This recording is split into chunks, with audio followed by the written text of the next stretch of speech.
If you were a Sega fan in the 1980s and 90s, chances are you enjoyed a number of their arcade racing games. What started as simple flat two-dimensional images quickly evolved into super smooth sprite scaling that was incredibly impressive. When the competition began to experiment with three-dimensional polygons, Sega gave us a look at the technology that quickly made it apparent it was here to stay. When Sega Rally showed up in 1994, it was a huge boost to three-dimensional racers.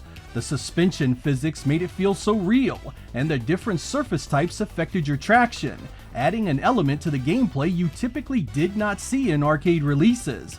And my god, was it gorgeous. In 1994, you had never seen anything like Sega Rally. While Daytona and Ridge Racer were lookers themselves, Sega Rally took a more scenic route over dirt and sand, blasting around turns through deserts and mountains. When the inevitable home port was released for the Sega Saturn, the quality was shocking. Not only did the developers manage to get the Saturn to mimic the visuals of the arcade, but that wonderful gameplay remained intact as well. It even had better music. In 1998, Sega followed it up with a sequel on the Model 3 arcade board. Sega Rally 2 was a massive improvement in texture quality, special effects, and content, giving us twice the amount of cars and more varied environments. The gameplay remained as fun as ever, and I eagerly awaited the home version. That came in 1999 thanks to the Dreamcast, an early release that had some performance issues that affected the gameplay. It was still a good time and had loads more cars and tracks, but it was the first slip-up in the series that had been rock solid up until that point. That release must have performed terribly, however, because outside of some low-grade portable versions, Sega Rally was shelved for 7 long years. It showed back up in 2006 on the PlayStation 2 of all places, its very first mainline release that did not appear first in the arcade. It actually ended up being a really good game with a lot of content. They even threw in a port of the original Sega Rally Championship with the limited edition, making it an unmissable package for fans. Except, many fans did miss it, because it never left the few Asian territories it was released in. Yep, Sega Rally 2006 was never officially released in North America or Europe, a brutal omission for a series that was incredibly popular there. All hope was not lost, however. In 2007, word got out that not only was Sega developing a new Sega Rally for next-generation consoles, but it was also developing a new Sega Rally for the arcade. In this episode, we will be taking a look at that project, how it went, and the games that were born from it. I hope you guys enjoy Forgotten Glory, the story of Sega Rally Revo.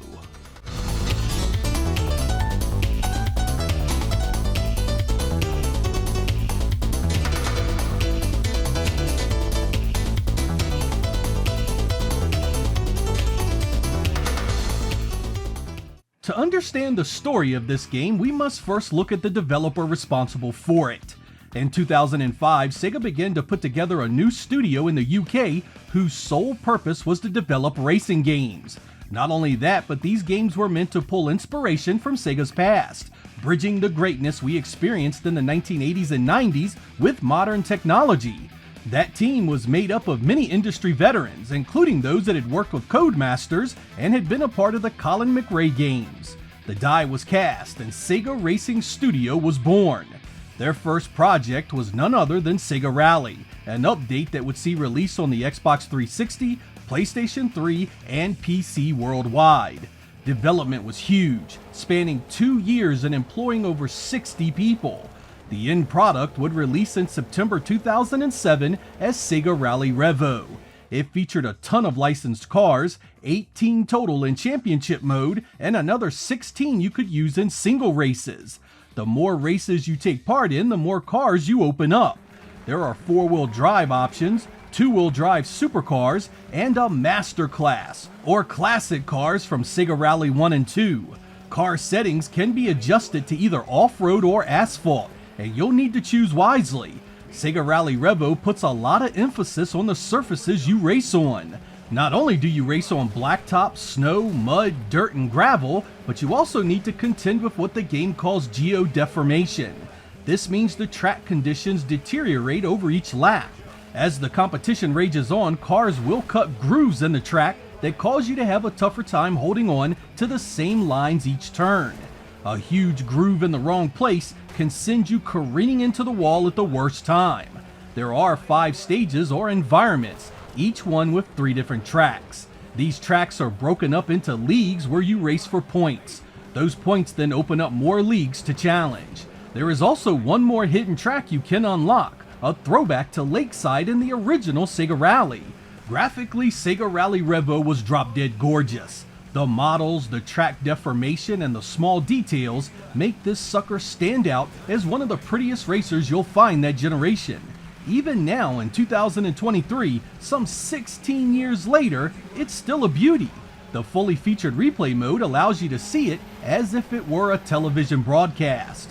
The only caveat to all that prettiness is that the console versions only run at 30 frames per second. I would recommend that you try the PC version to remedy that, but it has a really off-putting tick to its pacing that bothers the heck out of you as you race. No matter what I tried, I couldn't get rid of it. For what it's worth, the console versions of Sega Rally Revo were still a good time, so they were surely met with resoundingly stellar reviews. Right? Nope. Revo received a decidedly lukewarm reception, in fact.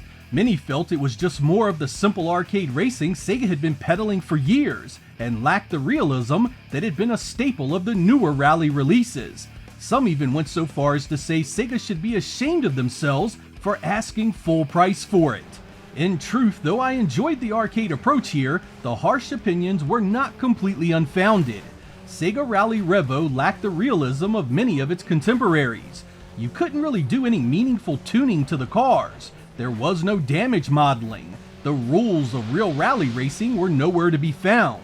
Sega Rally Revo was pretty, fast, and had controlled well for an arcade racer, but this was a $60 release, and it seemed many gamers just didn't see the value. Sega Rally Revo sold poorly in the US, not even breaking 50,000 units in lifetime sales.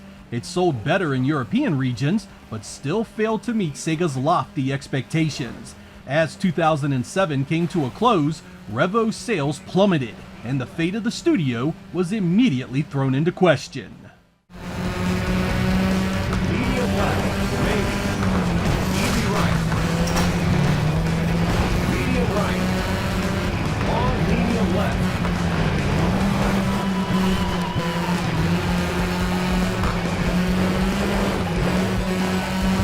90 right.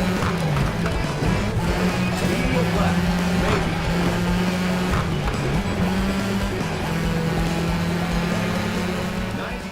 As Sega Rally Revo was being developed for consoles and PC, another Sega Rally Revo was being prepared for the Sony PSP. This one was done by a studio called Bugbear Entertainment, and is actually not the same game, though it does use a similar structure. The graphics here are of course pared back substantially. Models are simpler, roadside detail is lower, the draw distance is closer, the resolution is lower, and the geo-deformation is gone. You still get the different road surfaces, the choice of tires to race on them, and the weather effects, but the gameplay itself feels quite a bit different. The physics engine is heavier and slower, so the control comes off as a big change from the console edition. It's easier to stay on the road, and hitting the wall doesn't result in a huge loss of speed. There is also much more interaction when you hit the AI cars, which were unstoppable tanks in the console version. It uses a points and leagues system very similar to its big brother, and while not quite as robust, it still has a number of tracks and licensed cars, making it a solid portable racer. Many of the reviews at its release were very middling, quite similar to the numbers the console version pulled in.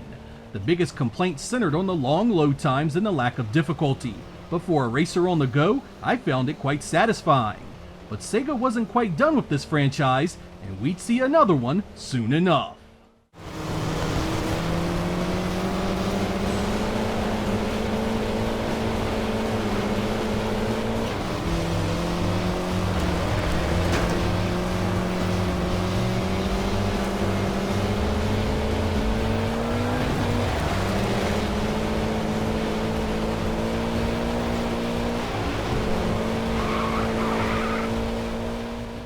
The entire time Sega Rally Revo was in development for consoles and the PSP, Sega Racing Studio was also working on the arcade game Sega Rally 3. This made its way out into arcades in the summer of 2008, quite some time after Revo's disappointing home showing. It was based on much of the same design, but there were some very important differences. Sega Rally 3 was developed to run on the Europa R, a PC-based architecture that used a dual-core Pentium D running at 3.4 GHz, 8 GB of RAM, and sporting a GeForce 8800. Since it was significantly more powerful than the Xbox 360 and PlayStation 3, the arcade Sega Rally 3 ran at a buttery smooth speed of 60 frames per second. Content-wise, it had just 5 tracks in total. Championship mode was a 2-lap race across 4 of the tracks lifted directly from Revo with different starting points. There was Tropical, Canyon, and Alpine, with Lakeside opening up if you performed well enough. The 5th track was a lone special mode called Classic, and was a recreation of the desert from the first Sega Rally, bursting with new detail thanks to the power of the Europa R. The final mode was Single Race, which allowed you to choose any of the championship mode tracks and race 3 laps against the AI or other players. There was also a change to the way the outside camera follows the car. In Revo, the behind the car view sort of floated and swayed with the turns and flow of the action. In Sega Rally 3, the outside camera is locked to the car much more aggressively. This sounds like a small difference, but if you play in this view, it's a pretty jarring difference depending on what you prefer. I'd even go so far as to say it makes the gameplay feel substantially tighter, more focused, and more responsive. I'm sure the 60 frames per second performance helps with that as well. And you're gonna need that help because Sega Rally 3 is very difficult. The championship mode is tried and true checkpoint style racing. The timer is extremely aggressive and does not tolerate mistakes. If you race the lines anything less than perfect, you aren't gonna make it. To see the hidden Lakeside track, you need to be in first place, a daunting task that will require tons of playtime. Conversely, the quick race option is far more forgiving, and you should have plenty of time to not only finish the race, but challenge the AI to a top 3 showing. It's here where you will want to practice your tracks and get better. Classic Desert is a fun diversion, but it's a 1-to-1 race that has nothing to do with the main game. I didn't mention music in Revo because I wanted to save it for here. The music kinda sucks, plain and simple, no matter the version. There are a few parts of a couple of the songs that I appreciated, but overall it's a major letdown considering how iconic and fitting the sound was in the original Sega Rally. Part 3 came in a few different configurations for the arcade as well. The first was a standalone deluxe cabinet that used motion simulation and a large DLP projection screen. There was also a non-motion version of this one as well. The most common was the twin cab that used smaller screens and regular seats. All types supported up to 6 cabinets joined together.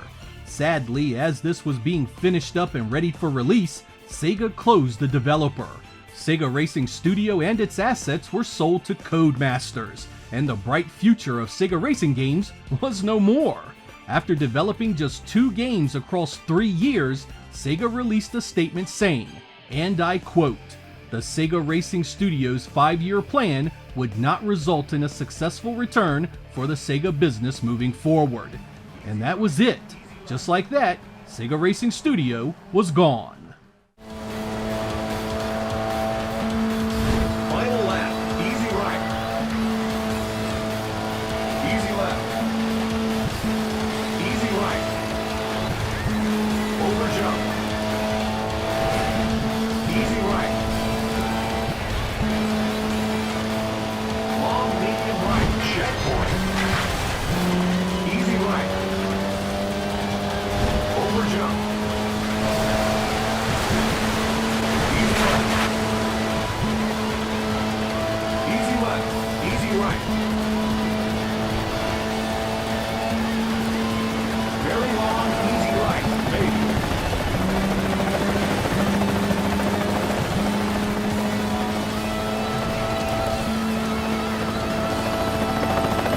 You finished first.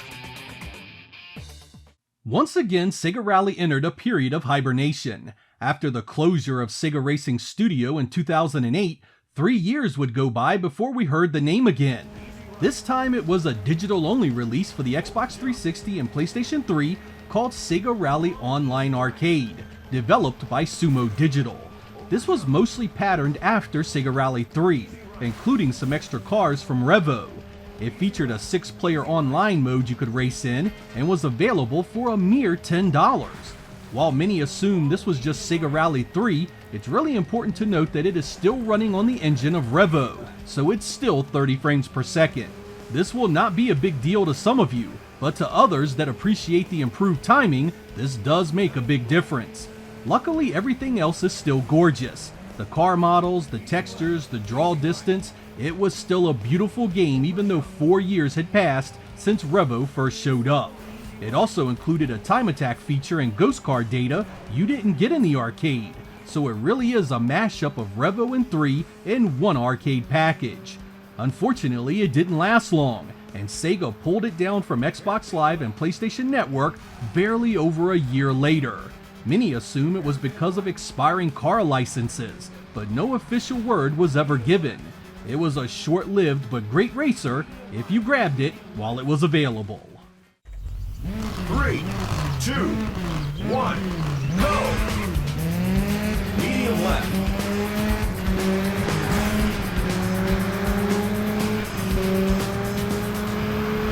Long medium right.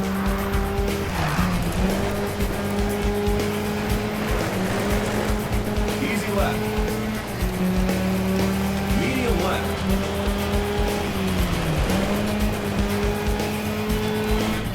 Easy right. Easy left. The question then, are any of these games any good and should you try and find a way to play them? That age-old question boils down to the type of gamer you were and the type of gamer you are today. Many of us grew up with Sega's arcade racing games.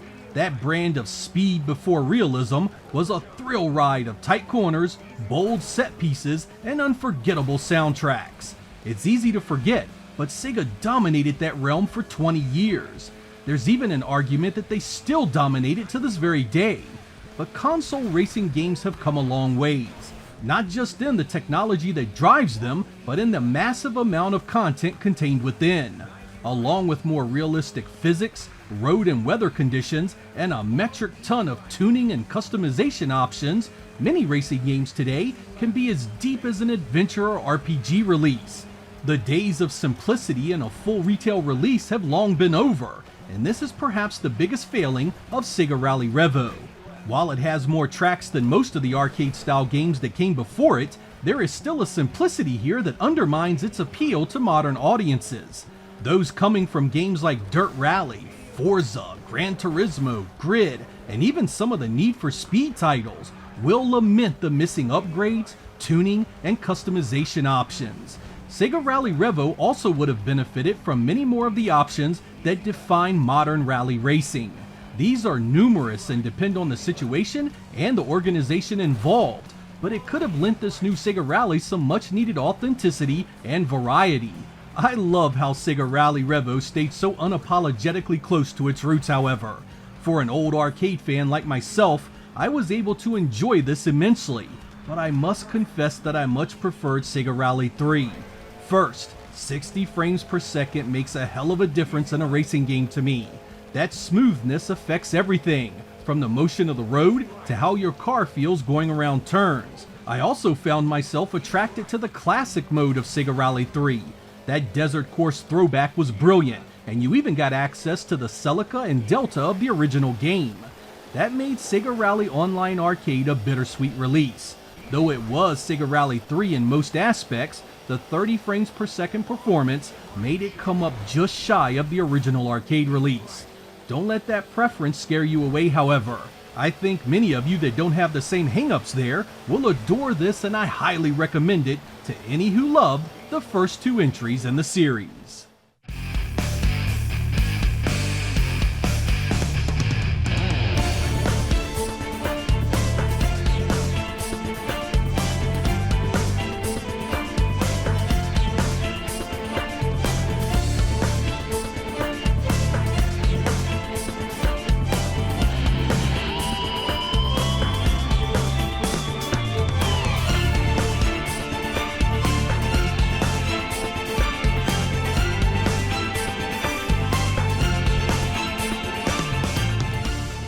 Playing these various versions of Sega Rally today will take a bit of effort.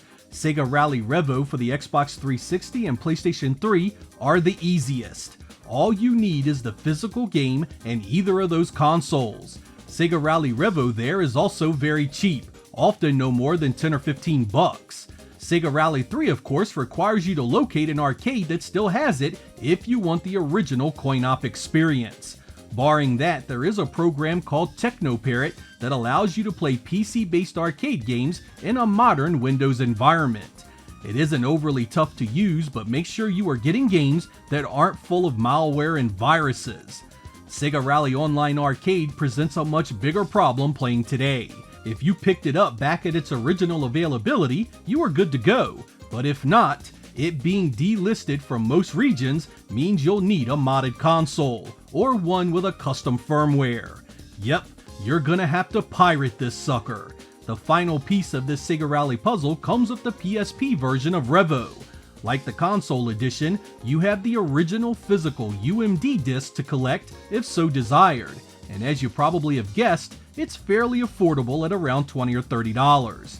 This batch of Sega Rally products were the very last time Sega created something new for the series, what is now 15 years old. While it was a colossal failure financially, I had fun with it and its arcade and portable spin-offs. It was a throwback to a simpler time when racing games were all about the thrill of speed and the excitement of trading paint with your friends. No question that many modern competitors offer more for your buck in the package, but I feel this is more than worth the price of admission. Whichever route you take to this era of Sega Rally, I really do think most of you will enjoy it. I'm Sega Lord X, thank you guys for watching, and I will catch you next time.